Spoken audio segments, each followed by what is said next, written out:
Junior NTR హీరోగా నటించిన latest movie దేవర ఈ రోజు ప్రపంచవ్యాప్తంగా విడుదలైన ఈ సినిమా మంచి రెస్పాన్స్ తో దూసుకుపోతోంది. చాలా ఏళ్ల తర్వాత అభిమానులు కోరుకునే అన్ని అంశాలు ఈ సినిమాలో ఉండటంతో అభిమానులు పండుగ చేసుకుంటున్నారు. తాజాగా ఈ సినిమా ప్రదర్శనలో ఓ అపశృతి జరిగింది. సినిమా చూస్తూ ఓ ఫ్యాన్ మృతి చెందటం కలకలం రేపుతోంది. వరల్డ్ వైడ్ గా దేవర మూవీ జాతర కొనసాగుతోంది. అయితే మూవీ రిలీజ్ సందర్భంగా విషాదం నెలకొంది.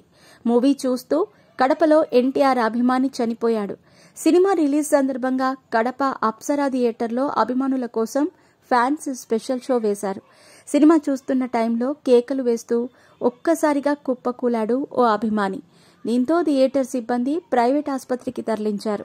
అయితే అప్పటికే అభిమాని మృతి చెందినట్లు డాక్టర్లు ధృవీకరించారు. మృతుడిది సీకే దిన్నే మండలం జమాల్పల్లికి చెందిన మస్తాన్ వలీగా గుర్తించారు. దీంతో గ్రామంలో విషాద ఛాయలు నెలకొన్నాయి. ఎన్టీఆర్ హీరోగా నటించిన ఈ సినిమాలో తారక్ మరోసారి తండ్రి కొడుకులుగా ద్విపాత్రాభినయం చేశారు. దేవరగా, వరగా రెండు పాత్రల్లో అద్భుతంగా ఒదిగిపోయారు. మరోవైపు ఎన్టీఆర్ ను ఢీకొట్టే విలన్ పాత్రలో సైఫ్ అలీ ఖాన్ తన పాత్రలో జీవించేశాడు. బైరాగా అతని విలనిజం పండటంతో ఎన్టీఆర్ హీరోయిజం ఎలివేట్ అయ్యింది. అంతేకాదు ఫస్ట్ హాఫ్ లో ఇంటర్వెల్ ముందు వచ్చే ఫైట్ సీన్స్ గూస్ బంప్స్ తెప్పించాయి. మరోవైపు క్లైమాక్స్ సీన్ కూడా అదుర్స్ అనేలా కొరటాల శివ డిజైన్ చేశాడు.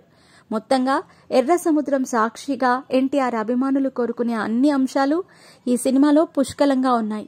మొత్తంగా ఈ సినిమా తారక్ అభిమానులకు ఫుల్ మీల్స్ అనే చెప్పాలి.